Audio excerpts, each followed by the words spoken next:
Chào mừng quý vị đang đến với bản tin quốc tế sáng ngày 29 tháng 11 trên kênh FBNC. Bản tin hôm nay sẽ có những tin tức nổi bật sau đây. Chính trường thế giới những ngày qua xôn xao với những căng thẳng Mỹ Trung xoay quanh tâm điểm Đài Loan. Khi Mỹ điều khu trực hạm đi qua eo biển, Trung Quốc đã có động thái gì đáng chú ý? Hội nghị dân chủ của Washington, nơi quy tụ hơn 100 phái đoàn các nước, bao gồm đại diện Đài Loan, vừa qua trở thành chủ đề khiến Trung Quốc và Nga chỉ trích gay gắt, nguyên nhân là do đâu? Theo truyền thông, thế lực nào đang đe dọa đến vị trí lãnh đạo của ông Kim Jong-un? Một số diễn biến đáng quan tâm khác, Ấn Độ, Israel thúc đẩy quan hệ quân sự và thương mại. Trung Quốc mượn gió đông hất cảng Mỹ ở châu Phi. Liên quan đến siêu biến thể mới đang gieo rắc nỗi sợ khắp toàn cầu, Úc phát hiện ca nhiễm biến thể Omicron đầu tiên. Theo chuyên gia, có phải vaccine vẫn chống được siêu biến thể? Một số thông tin khác, cảnh tan hoang sau biểu tình chống vaccine ở lãnh thổ hải ngoại của Pháp. Sau đây là phần tin chi tiết.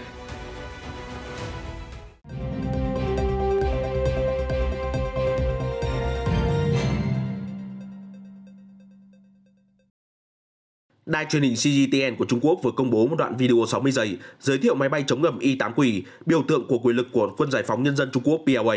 Động thái mới của Bắc Kinh diễn ra khi quan hệ Mỹ, Đài Loan ngày càng sâu sắc và Trung Quốc tăng cường các hoạt động uy hiếp hòn đảo tự trị.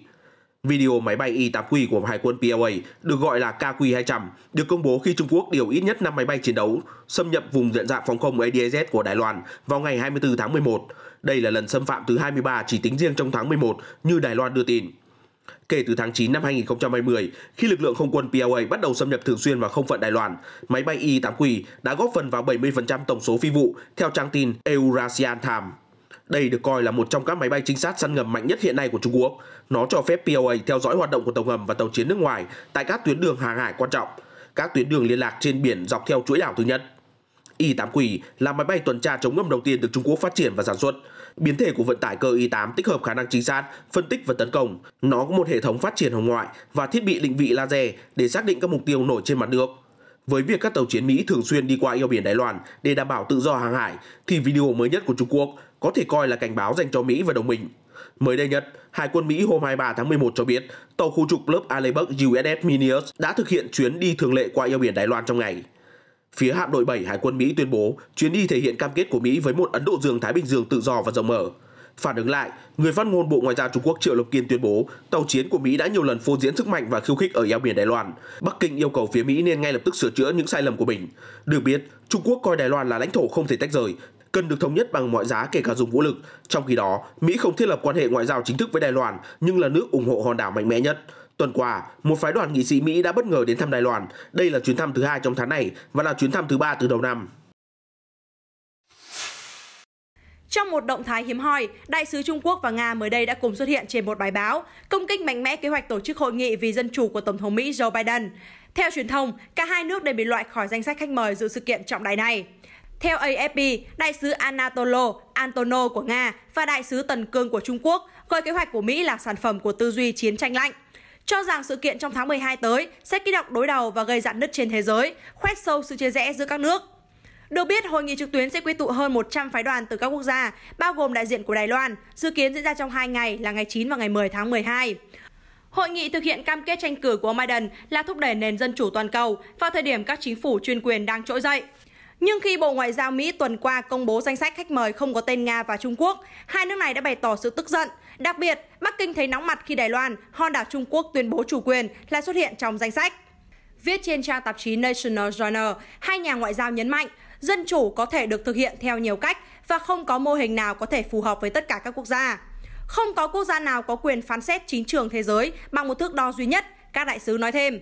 Không nêu đích danh Hoa Kỳ, hai nhà ngoại giao nói rằng một số cuộc chiến và xung đột được phát động dưới danh nghĩa truyền bá dân chủ đã phá hoại nghiêm trọng nền hòa bình, an ninh và ổn định khu vực và quốc tế. Cả hai vị đại sứ đều cho rằng các quốc gia không nên chỉ trích người khác một cách trịnh thượng. Theo AFP, trong số các quốc gia được mời hội nghị, một số nước có nền dân chủ mỏng manh hoặc xu hướng chuyên quyền đang dần nhen nhóm. Giới phân tích nhận định việc Đài Loan được mời là một dấu hiệu cho thấy Mỹ sẽ không sớm thay đổi chiến lược mơ hồ về hòn đảo. Đài Loan là một trong những điểm nóng khiến quan hệ Mỹ-Trung liên tục tăng nhiệt và cũng là tâm điểm của hội nghị thượng đỉnh giữa hai nhà lãnh đạo trong tháng 11.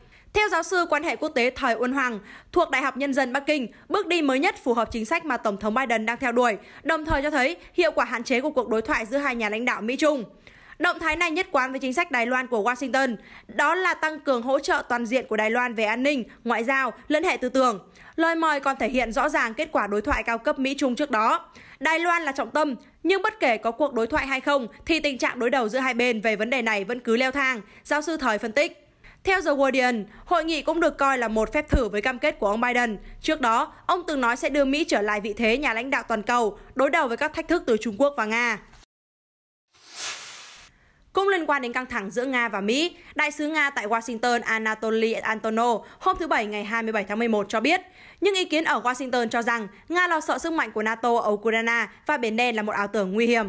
Sự thật là các quốc gia tổ chức Hiệp ước Bắc Đại Tây Dương đang đánh chiếm Biển Đen và Ukraine. Trong khi đó, tôi lại nghe thấy một số kẻ cho rằng sẽ xuất hiện một nhóm chiến binh ở Ukraine nhằm thử khả năng phòng thủ của Nga. Họ cho rằng Nga sẽ không đáp trả vì sợ NATO. Tôi muốn nhấn mạnh rằng đó là một ảo tưởng vô cùng nguy hiểm. Chưa dừng lại ở đó, nhà ngoại giao Nga tố cáo Washington đang tăng cường triển khai khí tài đến Ukraine. Hệ thống phòng không Stinger rồi tổ hợp tên lửa tăng vác vai Javelin, tất cả Mỹ đã cung cấp cho Ukraine. Tôi không cho rằng đây là vũ khí phòng thủ như họ biện minh. Thay vào đó, ông nói Mỹ đang che giấu khả năng sử dụng Ukraine để làm cơ sở quân sự phóng tên lửa, gây mối nguy cho các nước khác. Trước đó, người phát ngôn Điện Kremlin Dmitry Peskov nói rằng Nga đã biết về chiến dịch thông tin do các nước phương Tây tung ra nhằm miêu tả Moscow là mối đe dọa đối với tiến trình giải quyết ở Ukraine. Ông không loại trừ rằng chiến dịch này là một sự ngụy tạo để che đậy những ý định gây hấn có thể diễn ra ở Kyiv.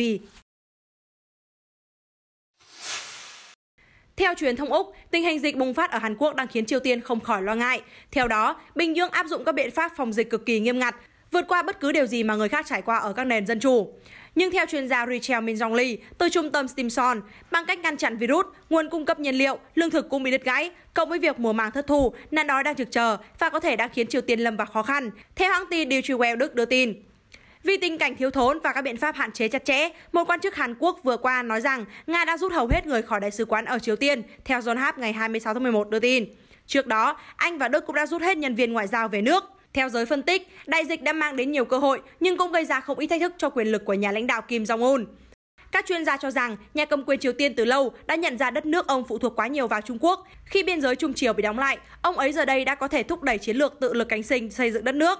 Ông ấy là một nhà lãnh đạo thức thời, ông ấy nhận ra việc dựa dẫm quá nhiều vào một quốc gia là chiến lược thiếu bền vững, chuyên gia Rachel Min-jong Lee từ trung tâm Stimson cho biết.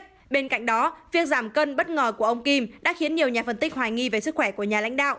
Bà Lee cho rằng ông đang cố gắng củng cố quyền lực và ngăn chặn những lo ngại về sức khỏe, tuổi thọ của mình. Mặt khác, một số nhà phân tích khác cho rằng ông Kim không đủ khả năng duy trì quyền lực của mình. Nhà phân tích an ninh quốc gia Jun Ji-won từ Đại học Sangmyong cho biết, đã có tin đồn rằng chiếc ghế lãnh đạo của ông sẽ được xem xét lại trong 2 năm tới. Thậm chí vừa qua cũng rộ lên thông tin về khả năng em gái ông ấy, bà Kim Jo Jong, sắp đảo chính giành quyền lực. Theo chuyên gia Jun, mặc dù những tin đồn này rộ lên rồi lại tắt và hoàn toàn là những điều xa vời, nhưng việc xuất hiện tin đồn chứng tỏ ông ấy đang có thể đối mặt với các mối đe dọa, bà Jun kết luận. Tờ Nikkei Asia đưa tin, Ấn Độ và Israel đang thúc đẩy tăng cường quan hệ song phương thông qua việc hợp tác trong các lĩnh vực quốc phòng và công nghệ thông tin. Đôi bên cũng đã thống nhất sẽ nối lại các cuộc đàm phán về Hiệp định Thương mại Tự do FTA, vốn bị đình trệ lâu nay do các bất đồng trong một số vấn đề quốc tế. Đây được xem là mối quan hệ win-win khi bên nào cũng thu được những lợi ích cho riêng mình, chẳng hạn như New Delhi muốn tiếp cận công nghệ quân sự tiên tiến của Israel và ngược lại quốc gia Do Thái này lại là anh em kết nghĩa vườn đào của Hoa Kỳ, nên Ấn Độ có thể thông qua đó củng cố quan hệ chiến lược với Washington. Chưa hết, Ấn Độ lại là thị trường đầy tiềm năng cho lĩnh vực thương mại, nên thông qua việc hợp tác, Israel sẽ có cơ hội chơi trò để tiếp thị trường rộng mở ở quốc gia Nam Á này. Cụ thể, hồi đầu tháng này, Tổ chức Nghiên cứu và Phát triển Quốc phòng của Ấn Độ và Tổng cục Nghiên cứu và Phát triển Quốc phòng của Israel đã ký một thỏa thuận song phương nhằm thúc đẩy phát triển các công nghệ tiên tiến trong lĩnh vực quân sự như máy bay không người lái cỡ nhỏ và trí tuệ nhân tạo. Lần hợp tác này là kết quả từ thỏa thuận của Ngoại trưởng Ấn Độ Subramanya Jaishankar và người đồng cấp Israel Yair Lapid hồi tháng 10 nhằm mở đường cho việc hoàn tất FTA song phương vào tháng 6 năm 2022. Được biết, các cuộc đàm phán được bắt đầu từ năm 2010 nhưng đã bị hoãn lại trong thời gian dài. Do đó, lần ấn định ngày ký kết thỏa thuận này là một cột mốc quan trọng cho chính phủ hai nước. Ông Som Ditsen, phó giáo sư nghiên cứu phát triển quốc tế tại Đại học Rosin, Đan Mạch cho biết, Israel đã chứng tỏ mình là một nhà cung cấp khí tài quân sự chất lượng cao, đáng tin cậy và luôn sẵn sàng hợp tác mà không có bất kỳ điều kiện chính trị tiên quyết nào. Đây là điều mà Ấn Độ đang rất cần vào lúc này, ông Sen nói. Theo Viện Nghiên cứu Hòa bình Quốc tế Stockholm, Israel hiện là nhà cung cấp vũ khí lớn thứ tư của Ấn Độ với các hợp đồng vũ khí trị giá 2,7 tỷ đô la từ năm 2011 đến năm 2020. Bên cạnh các thương vụ khí tài, Israel cũng kỳ vọng đợt hợp tác lần này sẽ đưa Ấn Độ trở thành thị trường lớn cho các doanh nghiệp trong các lĩnh vực như chăm sóc sức khỏe và công nghệ nông nghiệp. Theo giới quan sát, trước đây, Ấn Độ chủ yếu thi hành chính sách hướng đông khi tăng cường hợp tác với các quốc gia Đông Á, đặc biệt là Nhật Bản. Tuy nhiên, cuộc khủng hoảng ở Afghanistan với nỗi lo về chủ nghĩa cực đoan đã thúc đẩy nước này cần phải đa dạng hóa ngoại giao và tiếp cận khu vực Trung Đông, đặc biệt là khi chính quyền lâm thời Taliban đã bắt tay với đối thủ không đội trời chung của Ấn Độ là Pakistan. Điều thú vị là Israel vốn nổi tiếng là khắc tinh về chống khủng bố và tư duy chiến tranh, nên nước này hiển nhiên thành đối tác tiềm năng của New Delhi, và việc kiềm tỏa Pakistan và ổn định biên giới với Trung Quốc sẽ là long trùng đối sách của Ấn Độ. Ngoài ra, thông qua cầu nối Israel, Ấn Độ có thể thắt chặt quan hệ hơn với Mỹ. Israel đã bình thường hóa quan hệ ngoại giao với các tiểu vương quốc Ả Rập Thống Nhất UAE vào năm 2020 nhờ Ấn Độ và Mỹ làm trung gian. Do đó, các nhà phân tích cho rằng Hoa Kỳ, Ấn Độ, Israel, UAE sẽ là bộ tứ rất đáng mong đợi trong thời gian tới. Trước thềm diễn đàn về hợp tác Trung Quốc châu Phi FOCAC diễn ra vào ngày 29 tháng 11, hai quốc gia gồm Eritrea và Guinea-Bissau đã ký biên bản ghi nhớ chính thức tham gia sáng kiến vành đai và con đường, kế hoạch phát triển cơ sở hạ tầng và thương mại do Trung Quốc thành lập. Được biết, Chủ tịch Trung Quốc Tập Cận Bình sẽ tham dự lễ khai mạc kéo dài 2 ngày theo hình thức trực tuyến và có bài phát biểu quan trọng. Trong khi đó, Ngoại trưởng Vương Nghị và Bộ trưởng Thương mại Vương Kiện Lâm sẽ tham dự trực tiếp. Bộ Ngoại giao Trung Quốc khẳng định đây là thời điểm mà Chủ tịch Tập Cận Bình và các nhà lãnh đạo châu Phi cùng vạch ra lộ trình cho quan hệ Trung Quốc-châu Phi, tiếp theo sau Hội nghị thượng đỉnh FOCAC năm 2015, Hội nghị thượng đỉnh Bắc Kinh năm 2018 và Hội nghị thượng đỉnh Trung Quốc-châu Phi năm 2020. Theo giới phân tích, hợp tác song phương giữa Eritrea và Trung Quốc là cơ hội không thể tốt hơn để Bắc Kinh mở rộng con đường tơ lụa trên biển ở vùng sừng châu Phi và Biển Đỏ, nơi ông lớn châu Á có những lợi ích rộng lớn, từ căn cứ quân sự đến các dự án cơ sở hạ tầng lớn như cảng và đường sắt. Đồng thời, giới quan sát cho rằng lần bắt tay này với Guinea-Bissau cũng mở đường để Trung Quốc mở rộng các lợi ích hàng hải của mình dọc theo bờ biển Tây Phi. Theo South China Morning Post, Đại sứ Trung Quốc tại Eritrea, Kaigi và Ngoại trưởng ASEAN Osman Saleh đã thay mặt chính phủ mỗi nước ký một biên bản ghi nhớ về sáng kiến vành đai và con đường. Ông Wu Peng, Tổng giám đốc Cục các vấn đề châu Phi của Bộ Ngoại giao Trung Quốc cho biết, trước đó một ngày, Guinea-Bissau cũng đã tham gia sáng kiến này. Động thái trên không chỉ thúc đẩy tiến trình trao đổi giữa hai nước trong các lĩnh vực khác nhau, mà còn đánh dấu một chương mới trong quan hệ song phương. Theo chiến lược vành đai và con đường, Trung Quốc đã tài trợ xây dựng đường cao tốc, đường sắt và các nhà máy điện trên khắp châu Phi.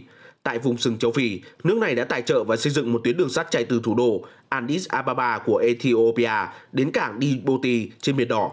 Bắc Kinh cũng đặt căn cứ quân sự ở Djibouti và xây nhiều cảng lớn. Trung Quốc cũng đã đầu tư một số dự án khác ở Ethiopia, Kenya và Sudan, nhưng tình hình an ninh ngày càng tồi tệ ở vùng sừng châu Phi, đặc biệt là ở Ethiopia, đang khiến Bắc Kinh lo lắng. Ông John Calabria, giám đốc dự án Trung Đông Á tại Đại học Mỹ ở Washington cho biết, Ethiopia dường như đã được Bắc Kinh chọn mặt gửi vàng để thúc đẩy các mục tiêu thương mại và địa chính trị của mình ở sừng châu Phi và hơn thế nữa. Khi những ý đồ ở Ethiopia đã thành hình, Trung Quốc quyết định đa dạng hóa quan hệ của mình ở vùng sừng châu Phi bằng cách kết nối với Eritrea. Eritrea hiện đang bị Mỹ trừng phạt do can thiệp vào cuộc nội chiến ở vùng Bắc Ethiopia, và đây chính là thời cơ để Trung Quốc nhảy vào. Theo ông Calabria, Bắc Kinh luôn nổi tiếng là kẻ mượn gió đông để cạnh tranh với Mỹ khi tranh thủ hình thành liên minh với Eritrea. Còn về Guinea-Bissau, ông Calabria cho biết Trung Quốc rất quan tâm đến việc khai thác dầu mỏ, khai thác gỗ và nghề cá nước sâu. Nước này cũng đã hưởng lợi từ chính sách ngoại giao vaccine của Bắc Kinh. Hiện Trung Quốc đã đầu tư một số dự án cơ sở hạ tầng lớn, đặc biệt là dự án xây dựng đường cao tốc. Tuy nhiên, chính phủ Guinea-Bissau hy vọng sẽ lập tức nhận được nguồn đầu tư lớn hơn sau cam kết từ Diễn đàn Hợp tác Trung Quốc châu Phi FOCAC 2018 của ông Tập. Tuy nhiên, nhiều nhà phân tích cho rằng Trung Quốc sẽ đầu tư thận trọng trong bối cảnh châu Phi đang ngập trong nợ nần. Bắc Kinh sẽ chọn lọc các dự án phục vụ mục tiêu của nước này, chứ không vung tiền hào phóng và tiến hành các giao dịch đầy rủi ro. Đặc phái viên Mỹ tại Iran hôm thứ Bảy ngày 28 tháng 11 cho biết, Mỹ và các đối tác có thể gây áp lực lên Iran nếu nước này sử dụng các cuộc đàm phán sắp tới làm cái cớ để đẩy nhanh chương trình hạt nhân. Nếu Iran nghĩ rằng họ có thể tận dụng thời gian này, xây thêm đòn bẩy, rồi sau đó quay lại đưa thêm các đòi hỏi, thì tôi xin nói là điều đó không hiệu quả đâu.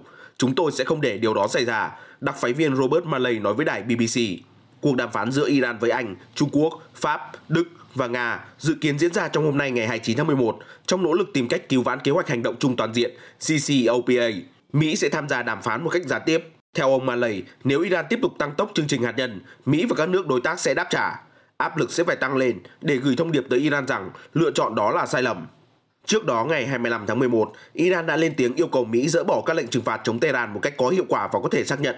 Theo đó, để chấm dứt tình trạng bế tắc trong tiến trình thực thi thỏa thuận hạt nhân Iran, Washington cần chấm dứt những hành vi vi phạm thỏa thuận ngay lập tức và không có điều kiện tiên quyết. Tuy nhiên, theo Reuters, yêu cầu của Tehran được xem là phi thực tế. Cũng trong ngày 25 tháng 11, Mỹ lên tiếng đe dọa đối đầu với Iran tại Tổ chức Năng lượng Nguyên tử Quốc tế IAEA nếu Tehran không đẩy mạnh hợp tác với cơ quan này. Động thái của Washington được đánh giá là một bước leo thang có thể ảnh hưởng tiến trình đàm phán sắp tới.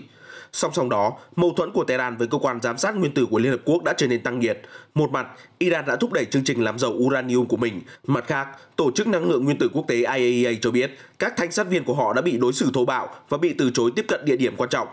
Vì những lẽ đó, theo Reuters, rất ít hy vọng sẽ xuất hiện đột phá trong cuộc đàm phán sắp tới giữa Iran và các cường quốc. Đài truyền hình nhà nước Trung Quốc CCTV đưa tin, hai cửa khẩu nước này với Myanmar được mở lại để phục hồi giao dịch thương mại sau gần 7 tháng đóng cửa do đại dịch Covid-19. Vào ngày 26 tháng 11 vừa qua, có 5 container nông sản di chuyển qua cửa khẩu Kinsan Kiat cách thành phố Mills của Myanmar khoảng 11 km. Theo AFP, Trung Quốc thông báo sẽ tiếp nhận thêm nhiều xe tải hàng hóa nhập khẩu từ Myanmar vào tuần tới. Cũng trong ngày 26 tháng 11, tại bang Shan ở Myanmar, cửa khẩu Chinh Si Hau cũng đã mở cửa trở lại, theo Đại sứ quán Trung Quốc tại Yangon cho biết. Thời gian qua, việc đóng cửa biên giới tác động đáng kể lên lĩnh vực xuất khẩu nông sản của Myanmar, gây thất thu hàng trăm triệu đô la. Trong khi đó, nền kinh tế nước này cũng gặp khó khăn nghiêm trọng sau cuộc đảo chính quân sự hồi tháng 2, kéo theo nhiều cuộc biểu tình, bạo loạn và cấm vận quốc tế. Được biết, Myanmar thường xuất khẩu hải sản, trái cây và gạo sang Trung Quốc bằng đường bộ, trong khi nhập khẩu hàng điện tử, dược phẩm và vật liệu xây dựng. Trở ngại về thương mại trong những tháng qua dẫn đến việc gia tăng chi phí sống ở các khu vực biên giới Myanmar. Diễn biến của đại dịch Covid-19 đang có dấu hiệu xấu đi từng ngày khi mới đây biến thể Omicron tiếp tục lây lan sang nhiều quốc gia và Úc hiện là nước mới nhất ghi danh vào danh sách này. Hôm 28 tháng 11, nước này đã phát hiện ít nhất 2 ca nhiễm trong bối cảnh Canberra vẫn duy trì các biện pháp hạn chế đi lại. Cụ thể, các quan chức y tế của tiểu bang New South Wales xác nhận đã có ít nhất 2 hành khách đến từ miền Nam châu Phi vào tối ngày 27 tháng 11 đã được xét nghiệm dương tính khi họ đang làm thủ tục nhập cảnh tại sân bay quốc tế Sydney. 2 hành khách này hiện tại đã được cách ly. Tờ NSW Health cho biết cả 2 người đều không có biểu hiện triệu chứng và đã được tiêm phòng đầy đủ 2 mũi trước đó.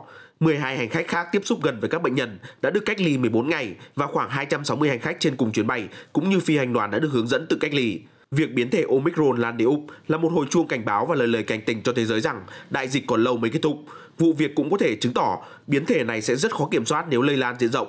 Ngoài Úc, các quốc gia khác nằm trong danh sách chết chóc bao gồm Anh, Đức, Ý, Bỉ, Hà Lan, Đan Mạch, Israel và Hồng Kông, Trung Quốc, cùng với một số quốc gia phía Nam châu Phi. Sáng 28 tháng 11, Áo đang gấp rút tiến hành điều tra dịch tễ và lịch sử đi lại của một trường hợp nghi ngờ mắc biến thể mới. Trong khi, tại Pháp, Bộ trưởng Y tế Olivier Véran cho biết biến thể Omicron có khả năng 99,99% đang lưu hành. Bên cạnh các biến thể Alpha, Beta, Gamma, Delta, Tổ chức Y tế Thế giới WHO đã xếp Omicron vào danh sách biến thể đáng lo ngại do có bằng chứng khoa học rằng nó sẽ kháng lại mọi loại vaccine hiện có và làm trầm trọng hóa đại dịch. Việc Omicron xuất hiện vào thời điểm này đã làm nhân loại điêu đứng khi mọi kế hoạch khôi phục kinh tế, sản xuất, giao thương bị đình trệ. Nhằm dựng lên phòng tuyến chống lại biến thể Omicron, một số quốc gia đã ban hành lệnh đóng cửa hoàn toàn biên giới hoặc hạn chế nhập cảnh với các quốc gia miền Nam châu Phi. Ngay lập tức, thị trường tài chính thế giới đã phản ứng tiêu cực khi chứng khoán luôn đỏ rực và giá dầu đã giảm đến 10 đô la một thùng.